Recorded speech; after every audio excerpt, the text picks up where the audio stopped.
welcome to Madrid International Lab.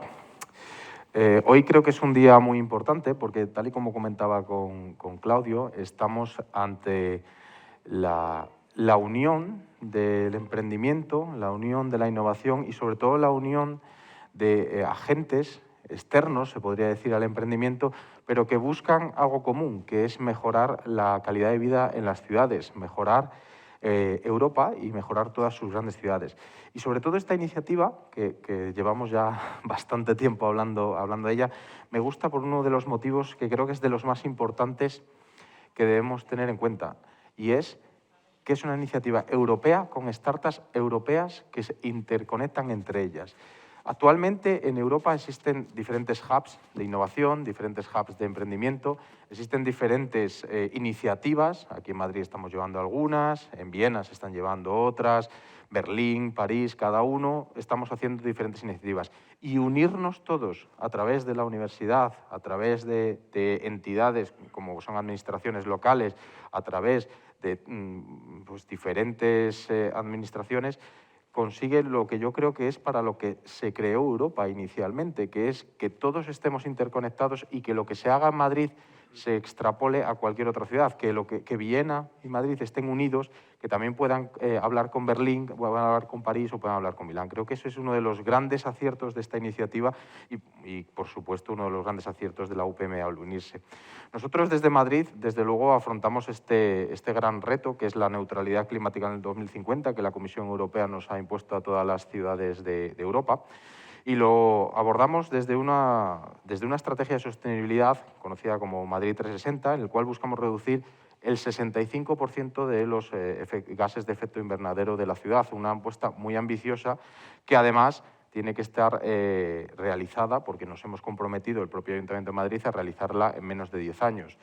Creo que para este reto tan ambicioso, que además se alinea muy bien con las políticas y el Pacto Verde Europeo, necesitamos a toda la innovación, nos necesitamos a vosotros, porque es cierto que podemos establecer diferentes normativas, que podemos ir eliminando paulatinamente el coche de combustión, probablemente sustituyéndolo por eléctrico o por coches compartidos o vehículos compartidos, no quiero usar solo la palabra coche, pero sí que es cierto, y yo creo que todos lo tenemos claro, que en el punto en el que estamos necesitamos tecnología e innovación para todo eso que no podemos llegar a controlar, porque es la realidad, hay puntos que no se pueden llegar a controlar, mediante tecnología seamos capaces a cambiarlo. Creo que es importantísimo en este sentido y por eso yo creo que desde el Ayuntamiento apoyar este programa es algo que no era optativo, era necesario e imperativo. Porque además, y una de las cosas por las que se ha caracterizado este equipo de gobierno es que la colaboración público-privada es imprescindible. Ya ha pasado ese tiempo en el cual las administraciones no debían hablar con las empresas, o con los fondos de inversión, o con las universidades, o con las startups. Creo que ya ha pasado ese tiempo, creo que todos nos hemos dado cuenta que la sinergia que se genera atrayendo sobre todo a startups, y aquí hablo un poco de mi libro, al ayuntamiento o atrayendo startups a la Ciudad de Madrid, es mucho mayor que la que se generaría si no habláramos. Por eso también desde Clean Cities ClimAccelerator, esta aceleradora de la Unión Europea, liderada por la Universidad Politécnica de Madrid y por el Impact Hub de Viena y respaldada por EIT Climate-KIC, se han buscado las mejores empresas emergentes capaces de diseñar esas soluciones innovadoras de los que os hablaba, esas soluciones innovadoras que busquen la neutralidad climática en las ciudades. Yo creo que esto es uno de los puntos más importantes y más ambiciosos. Ayer presentábamos diferentes soluciones que se van a implantar en la Ciudad de Madrid, todas ellas, desde luego, con emisiones cero, pero es que justo hablábamos de que Madrid se está convirtiendo en un referente en innovación y por eso me encantará cuando vuestras soluciones estén en la Ciudad de Madrid y podamos, en ese sandbox que estamos diseñando para atraer la innovación de todo el mundo, podamos verlas en funcionamiento. Porque creo que al final las ciudades, las administraciones locales, lo que tenemos que hacer es eso, facilitar que vuestras soluciones se implanten en la ciudad. Y una vez estén implantadas en la ciudad, es exportarlas y, sobre todo, hacer lo que yo creo que ya estamos en esta tercera fase, que es escalarlas. Creo que cualquier solución que debemos llevar adelante tiene que ser escalable. Yo creo que el jurado lo ha tenido claro, todos los miembros de esta iniciativa lo tienen claro, que cualquier solución tiene que escalar. Bueno, he tenido tiempo para comprobar las soluciones que que se van a llevar a cabo, las soluciones, las 15 startups que están aquí, y la verdad es que solo puedo daros la enhorabuena, porque son soluciones que tienen bien claro cuál es el futuro del mundo, que tienen bien claro cuál es el futuro de la sociedad y de las grandes ciudades. Y siento un poco de envidia por vosotros, porque me gustaría, los que me conocéis sabéis que vengo del mundo del emprendimiento y la innovación, me gustaría estar mucho más tiempo en ese lado, investigando, trabajando, apoyando a startups, apoyando a innovadores, y menos en el lado de la política. Pero bueno, me ha tocado esta etapa vivirla aquí. Y, por tanto, lo único que os quiero es dar las gracias como emprendedor y como ciudadano de Madrid, porque creo que vuestras soluciones, aunque ahora digan que son futuro, yo creo que son más presente que futuro.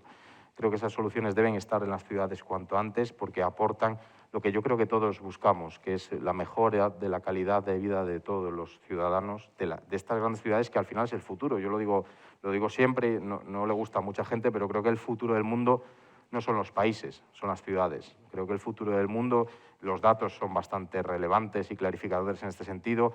La gente prefiere vivir en las ciudades por lo que sea. No voy a meterme en ese dato, pero están creciendo cada vez más, por tanto el futuro es en ciudades. Y sin más, no quiero entreteneros, voy a dar la palabra en este caso a Tomás Osdova, perteneciente al EIT Climate-KIC. Pues tuyo es la palabra. Hola. Hola, good morning, everyone. Pardon me for speaking in English. My Spanish lessons are very early, but hopefully soon I will be able to converse well in Spanish, or at least better. I'll try to do as good a job as Maria would have done had she been able to make it. I wanted to just speak for a couple of minutes around Climate-KIC's work to support this and the programs that we build for those who may not be familiar. Climate-KIC is Europe's largest innovation community supporting climate action with startups and businesses, nonprofits, universities, research institutions, and government all working together around climate-related actions. And we have a number of programs, including a program to support entrepreneurs and startups, including the development of accelerators like the one we're here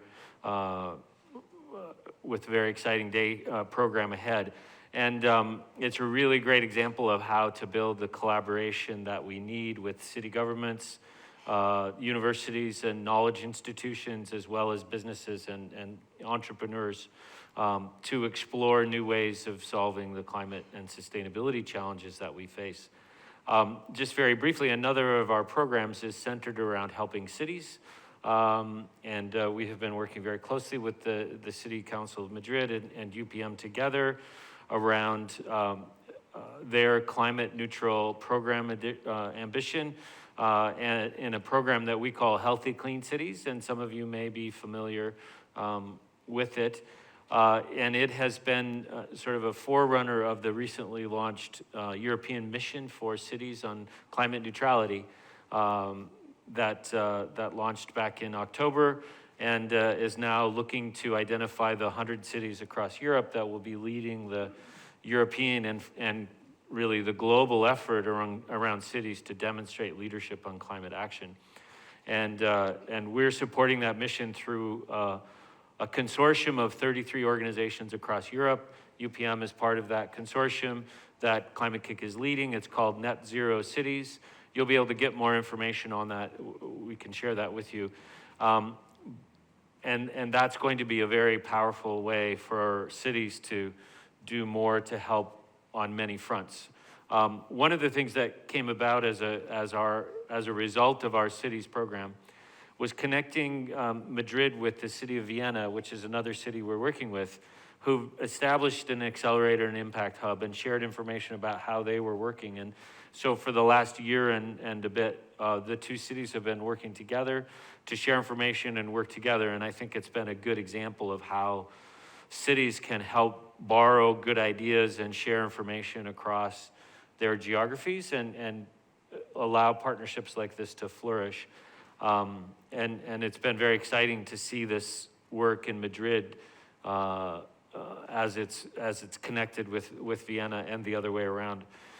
And just the last thing I wanted to say is, as we think about the climate challenge and we think about very ambitious things like the mission and climate neutrality, it's very important that we understand and recognize the role of startups and entrepreneurial communities in helping to identify possible solutions, whether it's technological or really new business models that help solve problems for people and businesses. But it's equally important to recognize the work that cities need to do to change policies that allow the markets to change. There are reasons why we don't see things happening in our communities the way we want, and that's because the markets are not well set up to get to climate neutral services. And so cities and national governments need to work together to identify ways to change those markets. And I think accelerators are a place where they can come together with the startup community and really talk about what changes need to be made, whether it's in mobility or energy services or food systems and logistics, water conservation, nature, bringing nature into cities, et cetera. Talk about ideas, and those ideas connect to policy conversations the cities are having, so that they can see together what the possibilities are. Because if we don't have the room to talk about what's possible, and we only look at, here's where we are, what we can and can't do from where we are, we won't get to climate neutrality. We'll make progress, but we won't make enough progress fast enough. So these are great opportunities to hear from all the folks who are presenting today. It's going to be very exciting, and look forward to seeing how it goes. So thank you very much for bringing this all together, and I hope everyone enjoys the day. Thank you, Thomas. Muchas gracias. Thank you, Thomas. I think your Spanish is good. Muchas gracias. It's the best thing. A continuación, para continuar, tiene la palabra Claudio Feijó, delegado del rector para emprendimiento de la UPM. So thanks so much, and first, good morning, and maybe even good local time, because there are people connected anywhere, so who knows. And thanks so much for coming to this event. I think this is an extremely happy day, no? Because demo days and listening to startups and to opportunities, I was listening to what you were saying, and I fully agree. So these are wonderful words. So basically, a very happy day for us, no? At university. At the university, we have like a big plan for entrepreneurship. Like basically, it's divided in three main stages. So the first one is about education. Our KPI is providing hands-on practical education for entrepreneurship to everybody, 100% of students and staff, researchers at university. We are still struggling with that, but this is the goal. Not because we think everybody should be an entrepreneur, it's simply because we think this will help you to become more resilient, and maybe your employability will become higher. And this is an important goal, an important mission for university. So first part is on education. Second part, this is the most well-known of our activities. We have two programs running in parallel. We have one program for creation of startups. This is called Actual PM. Already, we are about to launch the edition number 19, so it's almost 20 years experience working with startups. And then we have another program in parallel that is more like a venture builder. So in the first program, we listen to ideas, and we take these ideas so they become startups. In the other program, we look for mature technologies, mature enough technologies at the university, and we try to convince researchers that there's a different way that doing just a particular project with a company is more like building like a spin-off. So these two programs are running in parallel, and every year we are able to launch about 20 startups, spin-offs, deep tech, basically. And together we have already launched more than 300. And the most interesting thing, and when you look what happens to these companies after 5-7 years, 60% of them are still in the market.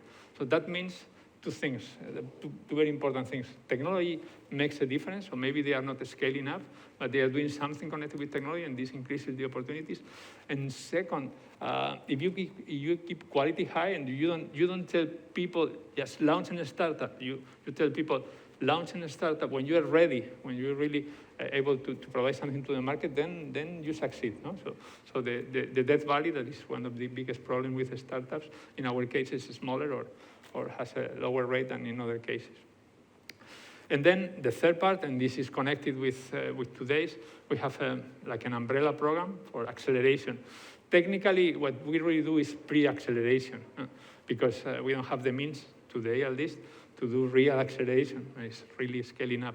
But there's a gap. We have realized there's a gap when you start up your company, you start your company, and then you have even probably because our entrepreneurs are a little bit conservative. They are engineers, so usually they don't start the company until they have already some customers. No? So they wait a little bit, and then, but there's a gap between that point where they already have an MVP, maybe a couple of customers, until they are ready to scale up. And we think if they stay around with us, like, I don't know, 6 months or 1 year, they can increase the chances of success in the market. Why? Because they can play, they can still keep the connection with technology, they can gather traction in the market, maybe, and some additional customers, and we can help them in this way. Because they develop a little bit slowly because of this conservative mindset in a way they have behind. And within this acceleration umbrella program, then we have verticals. And we are extremely proud of this vertical. That is about cleaner cities, more sustainable cities, because this has been, I think, a success. It has been a success because of the team I have, Elisa leading. So thanks so much, Elisa, for that. And then Anna and Genesis, I think they were also around. And why success? Because as a public university, I think we were able to connect a little bit the dots. We were able to put Europeans, so thanks so much, EIT Climate. We are really thankful. We are also able to talk maybe at the same level with public institutions like City Council, and we are super thankful to Madrid City Council and you, in particular, Angel, because we think we are very aligned in our vision. And then putting all this together has allowed us to be able to attract European startups. And then hopefully, and this is, I guess, what Julio is going to tell us, hopefully scaling it up, not in the startup side, but in the connection with city councils all over Europe. So thanks so much, welcome, and this is a day to enjoy. Huh? So welcome. Huh? Thank you, Claudio. Además, Madrid tiene muchas cosas para disfrutar, sobre todo porque hoy es martes, bueno, también, ¿no? Y también gracias por tus palabras. Yo creo que es importante que todos tengamos claro que el objetivo es mejorar la calidad de vida y apoyar el emprendimiento. Para terminar esta primera parte, tiene la palabra Julio Contreras, profesor de la UPM y profesor visitante de la Salud Pública de Harvard. Julio, bienvenido. Muchas gracias, Ángel. No sé si hablar en español o en inglés. Como prefieras. So, in English. ¿En inglés? Okay. Okay. Pues en inglés. Oye, So thank you so much for the introduction. And I think, well, speaking the last one, it's a bit tricky because you already said everything that it's important. But I think we have to celebrate today many things. And the first thing is that we are presenting this accelerator to solve climate problems, which is something very important because there is a critique to a startup and the innovation ecosystem sometimes because they are, creating new companies, increasing the inequalities because they are like focusing or bringing the money to only one person. And when there is an effort to focus these startups to solve problems, or as you were saying, Angel, to increase well-being of people, I think that's very, very important because we are using the ecosystem to improve our society, right? And when we talk about climate neutrality, we all know how hard it is to transform our cities to become climate neutral. And you also talked about the objective of Madrid and other cities. And we know that to transform our cities, we need a systemic innovation.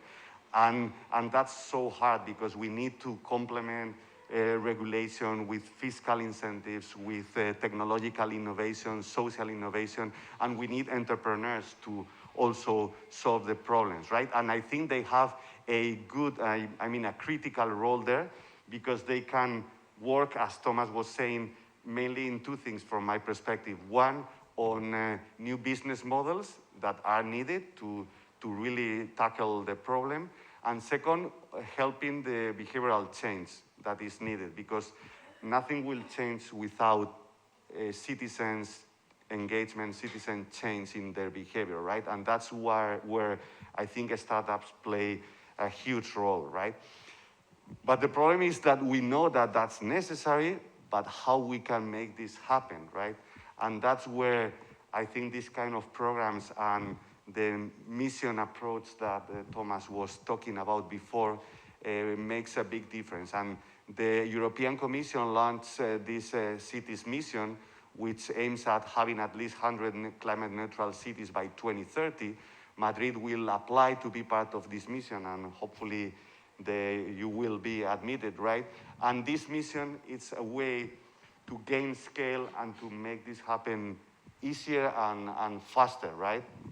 Because it allows us not to work just only in Madrid, but to work with other cities in Spain and with other cities in Europe.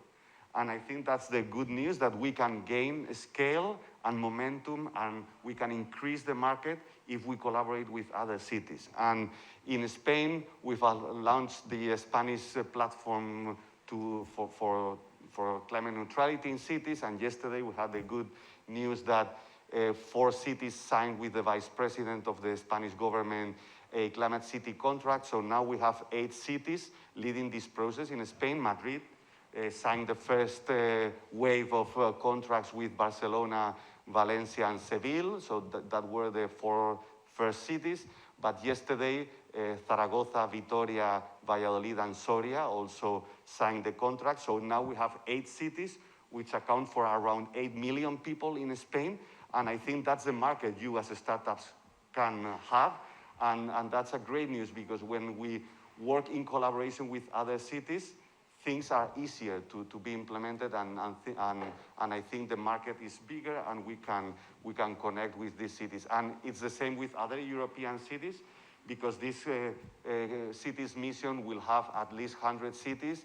Currently, we are in touch with Vienna, of course, but with many other cities, and it's a way to not just think in the Spanish market, but also in the European market, in a way that it's, driven by the European Commission, because this mission will hopefully align different funds. So the European Director Generals will spend money to implement the mission. So there will be public money to fund this process. There will also be money from the European Investment Bank and other public banks, but we will also attract, hopefully, lots of private funding. And we are talking now with private banks and with pension funds and with sustainability funds, and they are willing to invest in climate neutral cities. There is a huge appetite to put money on the cities. So if this mission can allow us to really align all these initiatives and bring money and bring opportunities to transform our cities. And as I said, we need the public government, we need regulation, we need incentives, we need technological improvement, but we need startups, we need new solutions, new business models, and that's why I think we can be very happy today, because you are doing a great job, and hopefully with the mission we'll improve it even more. Thank you. Thank you, Julio.